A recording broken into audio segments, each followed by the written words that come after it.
Então vamos falar sobre os 7 erros ao precificar produtos na indústria e o principal, como evitar esses 7 erros. Erro número 1, ok? Imprecisão nos gastos fixos. Eu separei alguns itens aqui. Como resolver isso? Número 1, gastos anuais. Frequentemente, empreendedores não incluem na sua precificação gastos anuais, IPTU, IPVA, seguros, dentre outros gastos que se pagam uma vez por ano ou com alguma periodicidade, mas que não estão no dia a dia. O que acontece? Quando você vai precificar, você tem a previsibilidade de que a sua margem seria de 7%, 8%, 10% de lucro líquido, mas essa margem não acontece. Por quê? Porque tem o seguro para pagar, porque tem a manutenção, porque tem X, Y, Z, ou seja, tudo isso vai saindo da sua margem. Eu não estou dizendo para que você precisa aumentar o seu preço por conta desses itens. Eventualmente tem um preço de mercado que teremos que seguir. Mas aí a nossa previsão não será de 10% de margem, será de 8% de margem. E tá ok. Pelo menos nós teremos uma previsibilidade maior e nós sabemos quais são os números que precisamos gerar para atingir determinada meta de faturamento e de lucratividade ao final do ano, ok? Como evitar esse erro?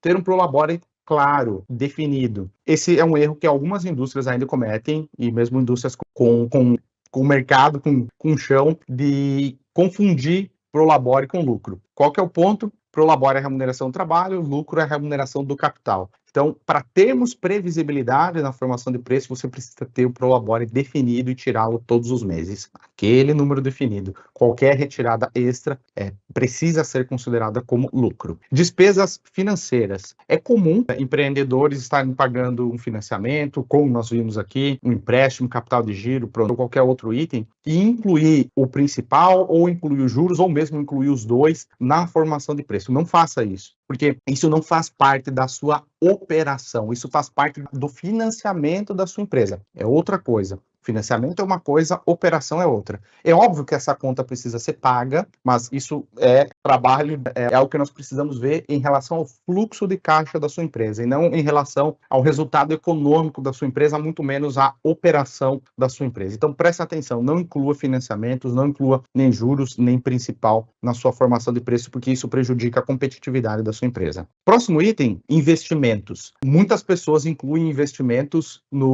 na precificação. Não faça isso também. Porque, para pensar, se você incluir que você precisa investir na sua empresa determinado número, isso pode deixar o seu preço mais caro. E o determinado investimento é justamente o contrário, é para garantir, é para melhorar a competitividade da sua empresa e não para piorar a competitividade da sua empresa. Então, tem alguns itens que tanto você quanto o seu concorrente tem, que dizem respeito à operação, e tem outros itens como investimentos e como despesas financeiras, que são inerentes de cada empresa, dependendo da estrutura de capital que você tiver. Então, presta atenção nesses itens. Erro número 2, o cálculo do custo de mão de obra. Muita gente acaba tendo problema com isso. Então, o primeiro item é diferenciar gastos fixos de gastos variáveis. Gastos variáveis estão diretamente ligados na produção. Pense o seguinte, se a sua empresa fatura 1 milhão, se ela faturar 2 milhões, provavelmente tem alguns cargos que você vai precisar contratar mais gente. Algumas posições que não necessariamente o dobro de pessoas você vai precisar, mas vai precisar aumentar em uma proporção importante. Então, isso são considerados gastos variáveis. E gastos fixos, geralmente, são aqueles que não se alteram ou que não são tão sensíveis assim a volume de vendas ou volume de produção. Na prática, nenhum gasto é 100% fixo, porque se a sua empresa fatura R$1 milhão e tem um diretor financeiro, e agora a empresa fatura R$500 milhões, provavelmente vai ter que ter mais pessoas nesse escritório para poder dar conta do volume de trabalho. Então, mesmo esse gasto não é 100% fixo, mas ele vai variar com uma intensidade muito menor em relação a níveis de atividades, ok? Próximo item, não considerar provisões na sua precificação. Você precisa considerar todas as provisões. FGTS, 13º, férias, provisão para demissões, tudo você precisa. FGTS sobre férias, sobre 13º, tudo você precisa considerar na sua formação de preço, porque apesar de não afetar diretamente no mês a mês o seu caixa, uma vez por ano ou em algum momento lá na frente, isso irá afetar a sua empresa, irá afetar o patrimônio líquido e, portanto, irá afetar o resultado econômico e, em última análise, irá afetar a lucratividade da sua empresa. Então, você precisa levar em consideração isso também. Agora, vou fazer uma pausa aqui, porque diversos itens nós precisamos tomar cuidado na hora de alocar esses gastos na precificação, mas na minha opinião, nenhum item é tão importante quanto a mão de obra. Não é tão importante para a competitividade da sua indústria quanto a mão de obra. Alocar a mão de obra de uma maneira equivocada podem tornar a sua indústria menos competitiva. Então, eu preciso que vocês prestem muita atenção nesses itens. Tem alguns cálculos aqui, tudo fácil, prestem atenção, ok? Vamos imaginar o seguinte, total de mão de obra direta dividido por total de unidades produzidas. Então, a gente está fazendo um rateio por unidades produzidas. Vamos supor que deu R$10. Então, nós temos uma mão de obra de, sei lá, de 50 mil, nós produzimos tantas mil unidades, deu R$10 por unidade produzida. Se nós utilizarmos o que eu estou chamando aqui de método 1, rateio por unidade produzida, olha só o que pode acontecer. Eu tenho o produto, tenho o custo direto do produto, que são o custo de materiais e embalagens, e eu tenho o custo de mão de obra direta que eu coloquei em amarelinho aqui. Então, eu coloquei no produto A, B e C, R$10 para cada um, custo total 20, 30, 40, preço de venda, definir um preço aleatório e margens, tanto em percentual quanto em reais.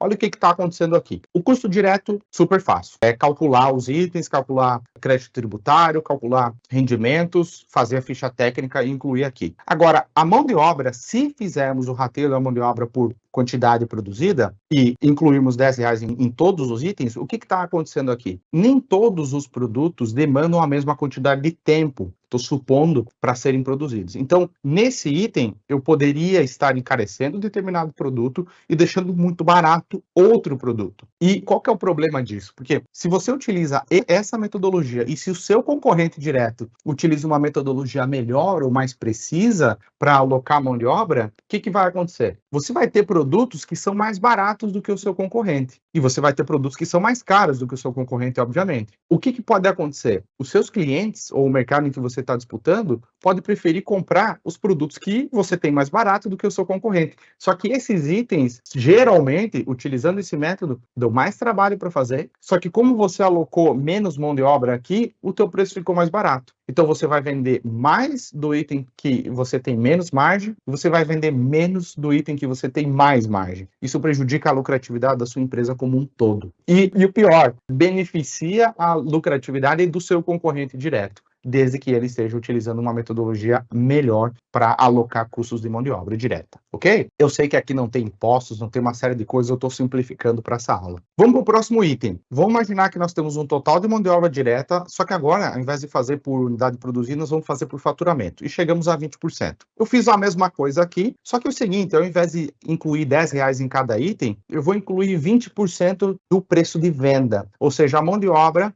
é a minha variável dependente do que? Do meu preço de venda. Então, se eu estou vendendo por 25, é R$5, se eu estou vendendo por 37, é 7,40 e por aí vai. Nessa situação, eu tenho margens completamente diferentes. Isso melhora um pouco em relação ao método anterior, porque ele diminui algumas distorções, só que ele cria outras distorções. Eu acho que o que eu estou chamando de método 2 é melhor do que o 1, só que mesmo assim ele cria outras distorções. E você já vai entender logo quais são essas distorções. Mas aqui nós já temos margens completamente diferentes. Vamos para o próximo item, eu vou chamar de método 3, e eu vou pegar o meu custo de mão de obra direta, vou imaginar que é R$50 mil por mês, levando em consideração tudo, encargos, provisões, tudo. E agora nós vamos criar categorias de produtos, ok? Então, vamos imaginar que eu tenho alguns produtos que eles são muito parecidos em termos de esforço de produção ou em termos de tempo de produção, e eu vou chamar esses produtos de cortinas, eu vou chamar outros produtos, outra categoria de cobre-leito, outra categoria de tapetes e por aí vai. Então eu crio categorias que elas não são exatamente o mesmo tempo, mas que elas têm tempos semelhantes de produção. Isso vai diminuir a imprecisão na hora de alocar custos. Então, imagine o seguinte, temos categoria A. E na categoria A, nós fabricamos durante um mês 5 mil unidades e nós gastamos 10% do tempo da nossa produção para fabricar essas 5 mil unidades. Nós temos, e o valor total, 10% de 50 mil, dá R$5 mil, logo o nosso custo unitário para essa categoria é R$1 por cada produto que está dentro da categoria A. Agora, a categoria B e a categoria C.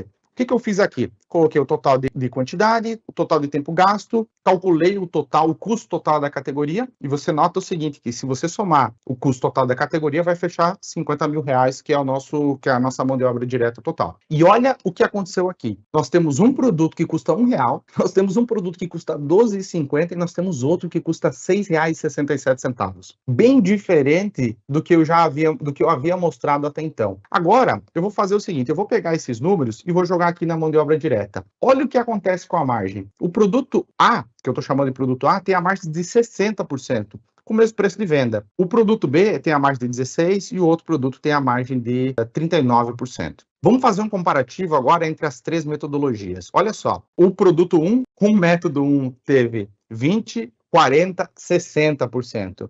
O produto B teve 18%, 25%, 16%, e o produto C teve 21%, 21% e 39%. Ou seja, isso influencia direto no custo do produto e, consequentemente, no preço do seu produto, nas suas margens, na competitividade da sua indústria, no crescimento da sua indústria. E esses três métodos, claro que o 1 e o 2 têm prós e contras, o 3 já melhora muito, já deixa muito mais eficiente, e nós não precisamos criar três categorias, nós podemos criar quantas forem necessárias, ok? E o ponto positivo do que eu estou chamando de método 3 é que ele aumenta muito a competitividade sem aumentar tanto a complexidade de se custear na sua indústria. Agora, dependendo da indústria e dependendo do seu segmento, isso não é suficiente. Você vai precisar dar um passo além. E por isso eu trouxe aqui o que eu estou chamando de método 4, que é um rateio baseado em atividade. Seria o ABC, o Activity Based Cost. Ou seja, eu não vou olhar para a quantidade produzida, eu não vou olhar para faturamento, eu não vou criar categorias. Eu vou na veia, eu vou olhar produto a produto. Eu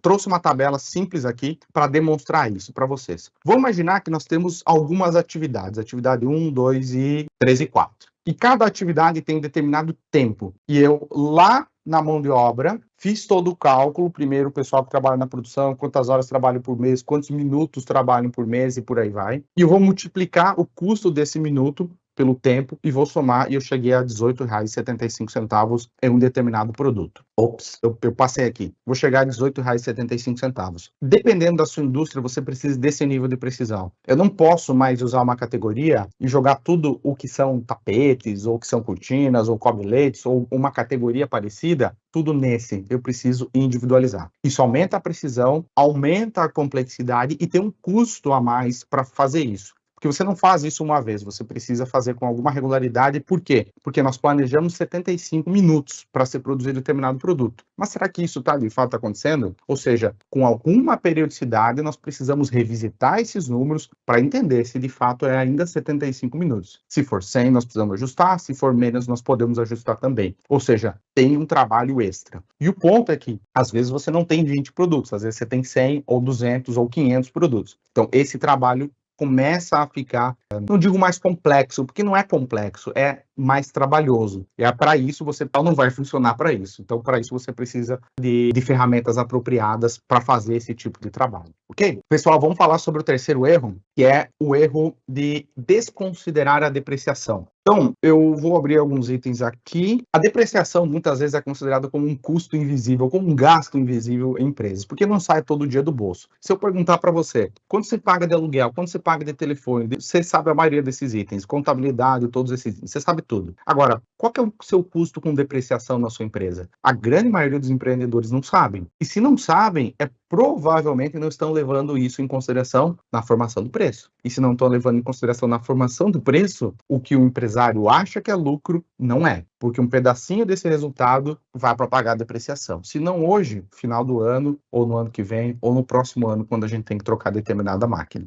Tá bom? Super importante. Agora, nós precisamos tomar cuidado ao tratar a depreciação, porque se a sua indústria fabrica produtos e não revende nenhum produto de terceiro, tudo bem, nós usamos a depreciação do escritório e da fábrica para fazer a precificação da sua indústria. Agora, se tem uma diferenciação, Produtos fabricados, preciso levar em consideração escritório e fábrica, porque isso é o que de fato gasta, e produtos de revenda não precisam ou não devem levar em consideração serem carregar esse custo de depreciação da fábrica, que geralmente é maior. Isso torna os seus produtos, eventuais produtos de revenda, mais competitivos do que simplesmente você jogar a depreciação em todos os produtos. Então, se por um lado a gente inclui, a gente tem que tomar cuidado ao incluir, porque a gente pode estar prejudicando a competitividade da indústria. Então, tem que ficar atento. Próximo item, quarto erro, cálculo inadequado do custo de materiais. Esse é importante. Então, quando estamos falando de custos de materiais, geralmente tem 3 itens principais para levarmos em consideração. Número 1, o rateio adequado do frete. Então, se você faz uma compra e vem muitos itens nessa compra, e às vezes alguns itens são precificados por quilo, outros são com base no valor da nota, você precisa fazer e entender como esse frete está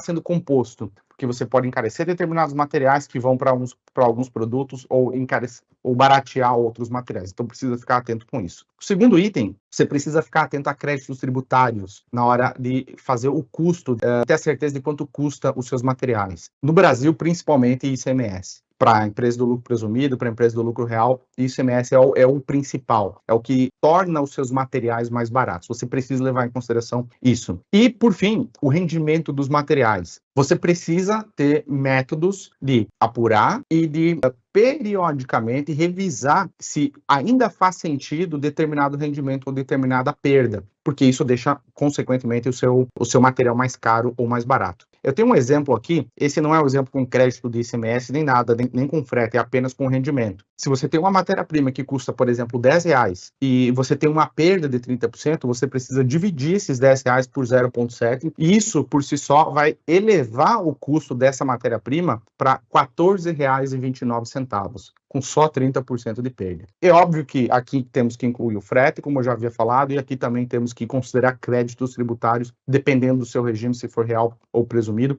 Precisamos levar em consideração para ajustar esse custo. E é esse custo que irá compor produto semi-acabado e que irá compor produtos acabados, o que chamamos de produto acabado, tá bom? Vamos passar para o próximo item. Eu chamo de item número 5, que é ignorar produtos semi-acabados no cálculo. Quando estamos precificando, nós temos que ter claro o que nós estamos fazendo. Se nós estamos criando um produto acabado que vai ser vendido ou se nós estamos criando um produto semi-acabado e esse produto semi-acabado será utilizado na composição de outros. Isso pode facilitar muito ou dificultar muito se você negligenciar esse ponto na hora do seu processo de precificação. Então, por isso eu abordei esse método aqui, porque pode facilitar muito. Por exemplo, se você tem uma padaria, você compra farinha, compra fermento, faz o pão, com o pão você faz o sanduíche. O pão é tanto um produto acabado quanto um produto semi-acabado, porque pode compor o sanduíche. Então, desse modo, você não precisa ficar repetindo várias vezes a mesma formulação no seu processo de precificação. Legal. O próximo item, problemas com a ficha técnica do produto. Um erro muito comum que eu vejo acontecer, e esse é mesmo, eu acho que 9 em cada 10 empresas cometem esse erro, que é o seguinte: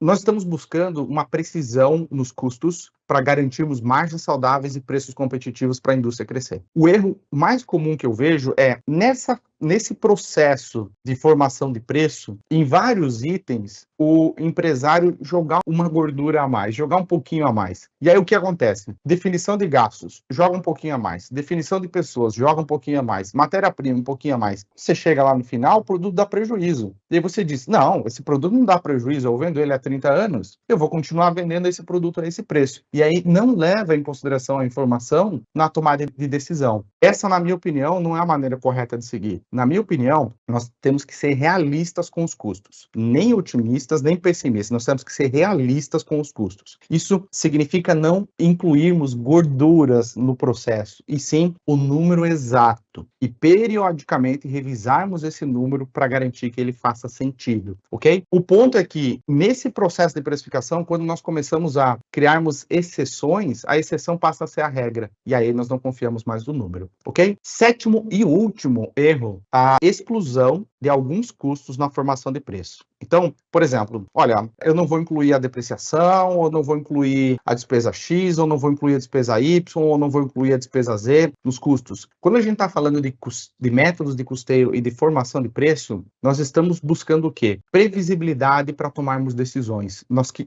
A margem por si só não nos diz muita coisa. Nós precisamos entender que margem? A margem bruta, a margem de contribuição, margem operacional, margem líquida, margem EBITDA? Qual margem nós estamos falando? Cada uma dessas margens nos conta um pedaço da história. E isso é importante para nós termos previsibilidade sobre o resultado. Nós estamos tentando, através da informação de preço, atribuir alguma relação de causa e efeito. Se eu tiver essa estrutura de gastos, esse volume de produção, esse faturamento, esse será o resultado. Nós queremos, na medida do possível, controlar as variáveis, que são muitas em uma indústria, em uma empresa, principalmente em uma indústria. Então, absolutamente todos esses itens que eu falei até aqui precisam entrar, com exceção, obviamente, de gastos que não fazem parte da operação, ou seja, investimento e operações de financiamento não fazem parte da sua operação. Os demais precisam entrar para nós termos previsibilidade, ok?